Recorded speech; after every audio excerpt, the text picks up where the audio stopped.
जय सिया राम। आज हमारे रामायण का जो पाठ शुरू हो रहा है वो हो रहा है 172 से आगे।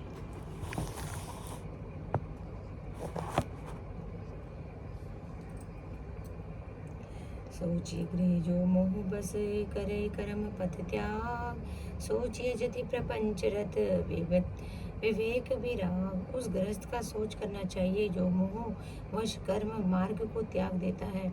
उस सन्यासी का सोच करना चाहिए जो दुनिया के प्रपंच में फंसा हुआ है और ज्ञान और वैराग्य से हीन है।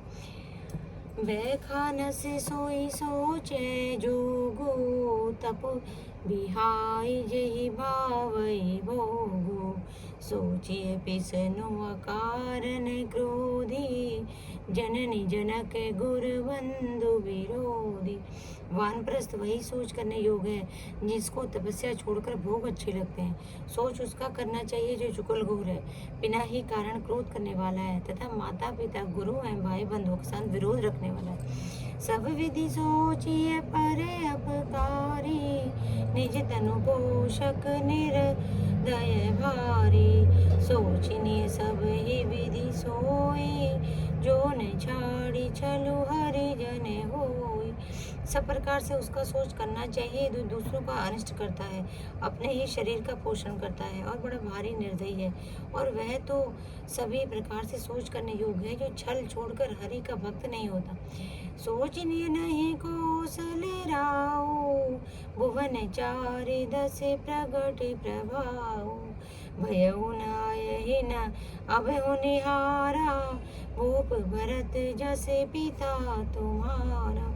कौशल राज दशरथ जी सोच करने योग्य नहीं है, जिनका प्रभाव 14 लोकों में प्रकट है। हे भरत, तुम्हारे पिता जैसा राजा न तो हुआ है और न अब होने ही वाला है। विधि हरि रोहारु सूर्यपति दिसिनाथा, वर नहीं सब दशरथ गुण गाता।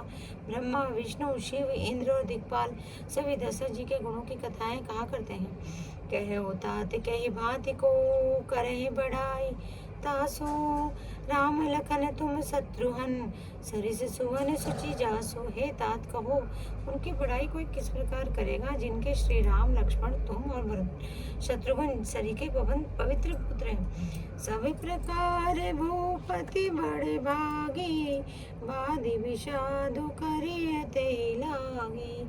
यह सुनि समझो सोचु परिहर हूँ, सिर धरि राज रजायसु कर हूँ।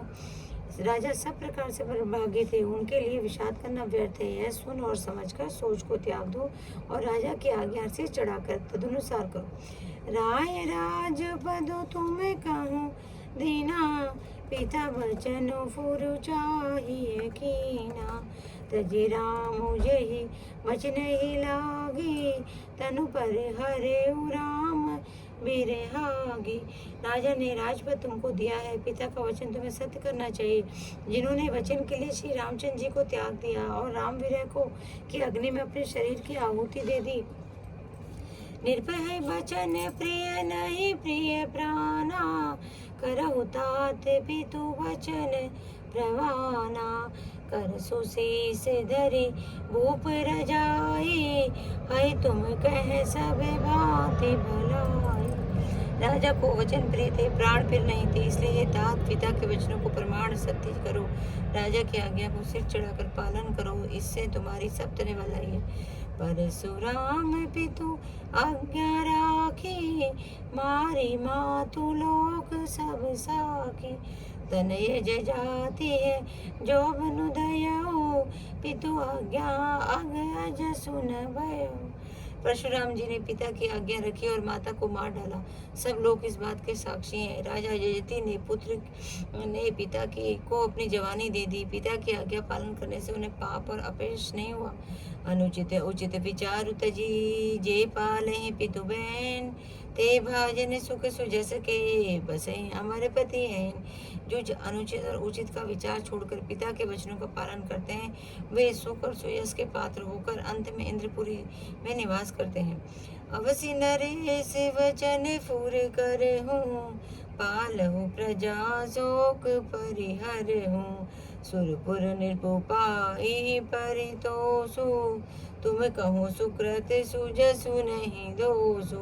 राजा का वचन अवश्य सत्य करो, शोक त्याग दो और राजा और प्रजा का पालन करो। ऐसा करने से स्वर्ग में राजा संतोष पावेंगे और तुमको पुण्य और सुंदर यश मिलेगा, दोष नहीं लगेगा। वेद विदित सम्मत सब ही का, जय पितु दे सो पावहि टीका। करहु राजु परिहर उगलाने, मानहु मोरे बचन हित जाने।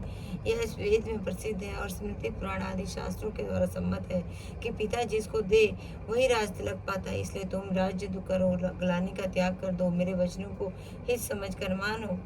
सुनि सुख लहब राम बैदेहि, अनुचित कह बिन पंडित केहि। कौशल्यादि सकल महतारी, तेउ प्रजा सुख होई सुखारी। इस बात को सुनकर श्री रामचंद्र जी और जानकी जी सुख पाएंगे और कोई पंडित से इसे अनुचित नहीं कहेगा। कौशल्या जी आदि तुम्हारी सब माताएं भी प्रजा के सुख से सुखी होंगी। परम तुम्हारे राम करे जाने है, सो सब विधि तुम्हें सन भले माने है। सो राजू राम के आए, सेवा करे हुसने है सुहाय। जो तुम्हारी और श्री रामचंद्र जी के श्रेष्ठ संबंध को जान लेगा वह सभी प्रकार से तुमसे भला मानेगा।